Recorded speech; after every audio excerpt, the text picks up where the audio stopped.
తగిన వాడెవడు? నీ పరిశుద్ధ పర్వతం మీద నివసింపదగిన వాడెవరు అన్నాడు. ఇంటికి దావీదు కీర్తన పట్టండి. దావీదు ఏమంటున్నాడో అడుగుతున్నాడు దేవుణ్ణి. అప్పుడు ఏమంటున్నాడు ఆలకించు. యెహోవా నీ గుడారంలో అతిథిగా ఉండదగిన వాడెవడు అని అడుగుతున్నాడు. నీ పరిశుద్ధ పట్టణం మీద, నీ పరిశుద్ధ పర్వతం మీద నివసింపదగిన వాడు ఎవడు అని అడుగుతున్నాడు దేవుడు. అంటే అప్పుడు ఏం చెప్తున్నాడో చూడండి. యథార్థమైన ప్రవర్తన కలిగి నీతిని అనుసరించు హృదయపూర్వకముగా నిజం పలుకువాడనంట. అట్టి వాడు నాలుగుతో కొండములాడడు, తన చెలికానికి కీడు చేయడు, తన పొరుగువాని మీద నింద మోపడు. అతని దృష్టికి నీచుడా అసహ్యుడు. అతడు యెహోవా యందు భయభక్తులు గలవాడిని సన్మానించును. అతడు ప్రమాణము చేయగా నష్టము వాటిలను మాట తప్పడు. అంటే నష్టం వాటిలను మాట తప్పడంట. తన ద్రవ్యము వడ్డీకియడు,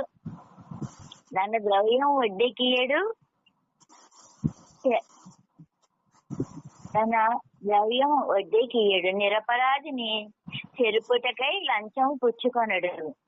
ఈ ప్రకారం చేయవాడు ఎన్నడను కదల్చబడడు అని చెప్తుంది అనమాట దేవుడు. దావీదు ఎప్పుడు కూడా దేవుడితో మాట్లాడుతూ ఉండేవాడంట. దేవుడు దావీదుతో మాట్లాడేవాడు. దావీదు ప్రతి చిన్నదానికి కూడా దేవుడి మీదే ఆనుకునేవాడు మాట. అలాగా ఇంతకీ ఇక్కడ ఏం చెప్పాడు?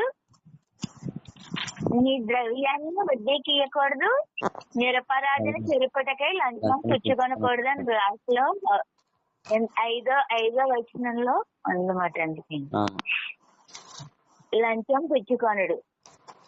ఇప్పుడు ఇలా ఈ వాక్యం చెప్తా ఉన్నారు ఇంటికి అయ్యగారు. చెప్పినప్పుడు అప్పుడు ఏం జరిగిందంటే ఆ రోజే అన్నమాట నేనేం చేశానంటే అప్పుడు మాకు తెలీదు. ఎవరో గ్యాస్ బండ్లు అతను గ్యాస్ బండ్ తీసుకొచ్చాడు మాట. అందుకని గ్యాస్ బండ్ తీసుకొస్తే నేనేం చేశాను, అందుకని అందరూ తీసుకుంటున్నారు కదా అనేసి నేను కూడా తీసేసుకుంటున్నాను అతని దగ్గర. అది దొంగ బండ అన్నట్టుగా కాకుండా ఇంకా ఇతను గ్యాస్ కంపెనీ అతనే కదా, మనకి గ్యాస్ తెస్తున్నాడు కదా ఇతను అనేసి ఏం చేశాను, తీసుకున్నాను అతని దగ్గర. అందరూ అతని దగ్గర పంచుతున్నారు కదా, మనం కూడా తీసుకుందాం అనేసి తీసేసుకున్నాం అన్నమాట.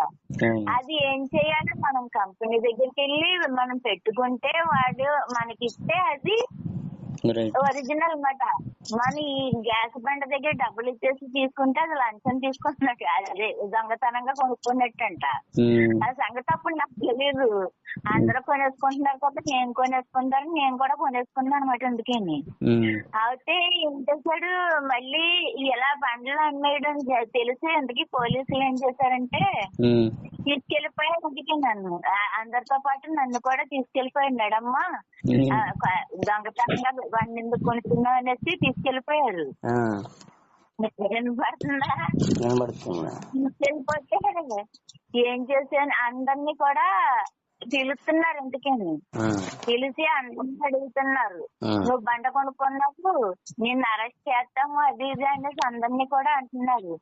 కాకపోతే నాకు కొంచెం టెన్షన్ గా ఉంది, అలా ఆలోచన అనమాట. అందుకని ఏం చేయాలని అందరూ కూడా అంటున్నారు. ఎందుకని వాళ్ళు ఏమన్నారు, 2,000 కట్టి అప్పుడు మీరు విడిపింపబడండి అనేసి అంటున్నారు, లేకపోతే కేసు రాసేస్తాం అంటున్నారు.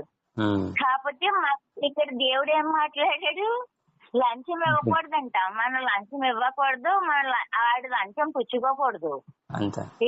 ఇక్కడ ఏం చెప్తున్నాడు లాస్ట్ లోని, మరి ఇక్కడ నిరపరాధం చెరుపుడికి లంచం ఇవ్వకూడదు అంటున్నాడు, లంచం పుచ్చుకొనకూడదు అన్నాడు. అందుకని మరి ఇస్తే మనకి కూడా అది నేరమే కదా, మనం కూడా తప్పు చేసినట్టే కదా.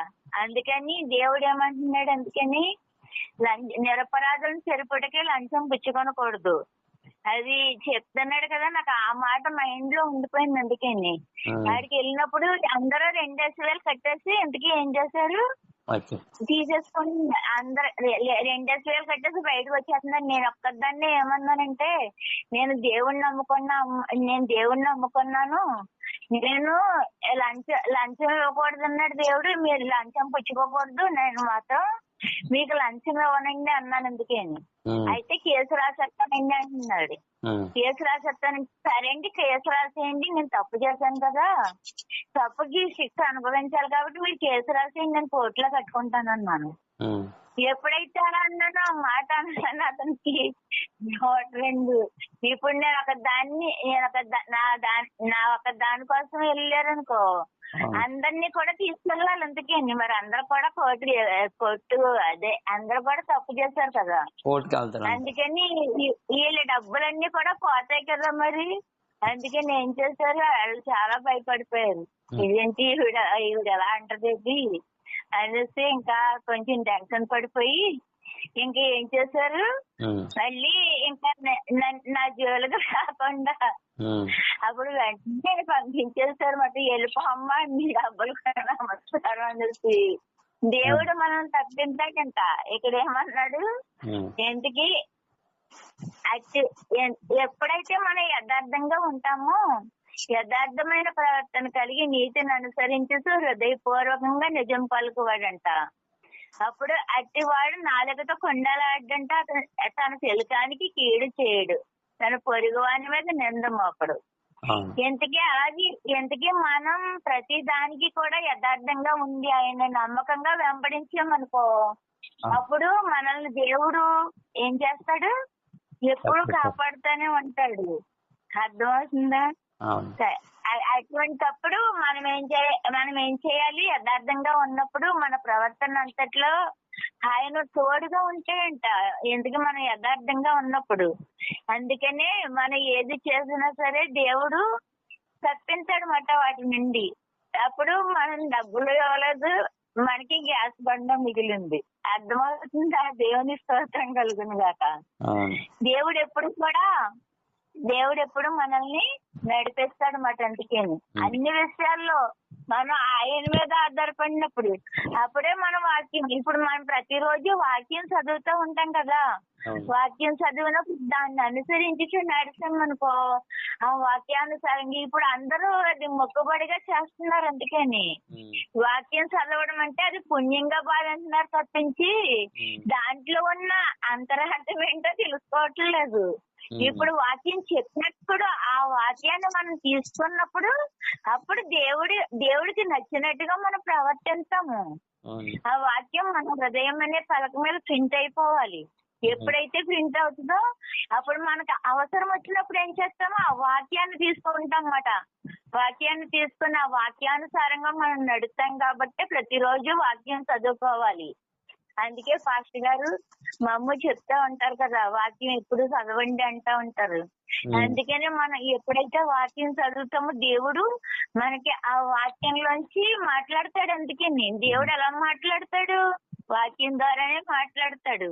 ఆ వాక్యం ఎప్పుడైతే మనలోకి వెళ్తుందో ఆ వాక్యాన్ని అనుసరిస్తూ నడుస్తాం కాబట్టి అప్పుడు దేవుడు మనకు తోడుగానే ఉంటాడు, మన చేయి పట్టుకుని నడిపిస్తాడు. మనలో ఏమైనా ఉంటే వంకర మార్గాలు ఉంటే దాన్ని చిన్నంగా చేస్తాడు. అందుకని వంకర మార్గాలు సరళం చేయండి అనేసి మనం ప్రార్థనలో జ్ఞాపకం చేసుకోవాలి. మనం ఏదన్నా చేసినా ఆ మార్గాన్ని సరిచేస్తాడు అన్నమాట. అందుకని ఈ చిన్న వాక్యం దేవుడు దీవించును గాక.